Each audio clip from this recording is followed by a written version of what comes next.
ఆంధ్రప్రదేశ్ ప్రభుత్వం విద్యార్థులకి తీపి కబురు చెప్పింది. మరో పథకాన్ని అమలు చేసేందుకు సిద్ధమైంది. ఈ మేరకు సాంఘిక సంక్షేమ శాఖ మంత్రి డోలా శ్రీ బాల వీరాంజనేయ స్వామి కీలక ప్రకటన చేశారు. అంబేద్కర్ విదేశీ విద్యా పథకం పునరుద్ధరిస్తామన్నారు. ఎన్నికల సమయంలో ఇచ్చిన హామీ మేరకు త్వరలోనే దీనికి సంబంధించిన నియమాలను రూపొందించాలని భావిస్తున్నట్లు తెలిపారు. ఈ పథకం ద్వారా ఎక్కువ మంది విద్యార్థులకు లబ్ధి చేకూరేలా చూడాలని ప్రభుత్వం భావిస్తుందన్నారు. ఈ మేరకు మంత్రి స్వామి విదేశీ విద్యకు సంబంధించి సమావేశాలు నిర్వహించాలని అధికారులకు ఆదేశాలు జారీ చేశారు. గత టీడీపీ ప్రభుత్వం 2016లో ఈ పథకాన్ని ప్రారంభించింది. అప్పుడు 4,923 మంది విద్యార్థులకి 364 కోట్లు ఖర్చు చేశారు. ఏ యూనివర్సిటీలో సీట్ వచ్చినా ఈ పథకం వర్తించేది.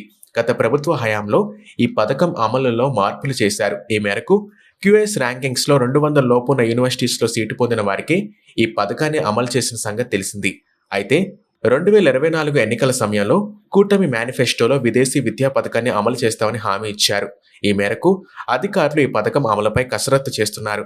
గత టీడీపీ ప్రభుత్వంలో ఉన్నట్లుగానే ఎక్కువ మంది విద్యార్థులు విదేశాల్లో చదువుకునేందుకు అవకాశం కల్పించాలని భావిస్తున్నారు. గత ప్రభుత్వం పెట్టిన కఠిన నిబంధనలను తొలగించి ఎక్కువ మంది ఎస్సీ, ఎస్టీ, బీసీ, మైనార్టీ విద్యార్థులకు అర్హత వచ్చేలా కొత్త మార్గదర్శకాలను రూపొందించనున్నారు. ప్రతి ఏడాది జూలై, నవంబర్ నెలల్లో దరఖాస్తులు స్వీకరించాలని భావిస్తున్నారు. ఈ విదేశీ విద్యా పథకం కింద ఎస్సీ, ఎస్టీ విద్యార్థులకు 25 లక్షలు, బీసీ మైనారిటీలకు 20 లక్షలు, ఈబీసీ, కాపు విద్యార్థులకు 15 లక్షల రూపాయల చొప్పున అందించాలని భావిస్తున్నారు. అయితే ఎస్సీ, ఎస్టీ విద్యార్థులకు అదనంగా నిర్వహణ ఖర్చుల కోసం మరో 5 లక్షలు ఇవ్వాలని సూచించారు. పీజీ, పిహెచ్డి, ఎంబీబీఎస్ కోర్సులు చేసే విద్యార్థులకు కూడా ఈ పథకాన్ని అమలు చేసే ఆలోచనలో ఉన్నారు.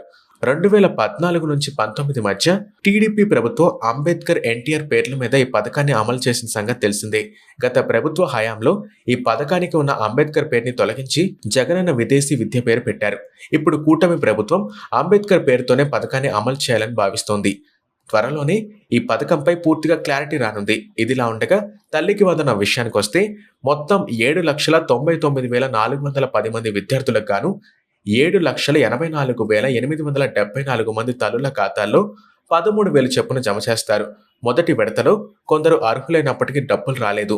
వారు రాష్ట్ర వ్యాప్తంగా గ్రామ, ఇంకా వార్డు సచివాలయాల్లో ఫిర్యాదు చేశారు. ఈ మేరకు వారి సమస్యలను పరిష్కరించారు. అర్హులుగా తేలిన 1.34 లక్షల మంది కూడా ఇప్పుడు తల్లికి వందనం డబ్బులు జమ చేశారు. వీరందరికీ నిన్న అనగా 10వ తారీఖున అకౌంట్లలో డబ్బులు జమ చేశారు.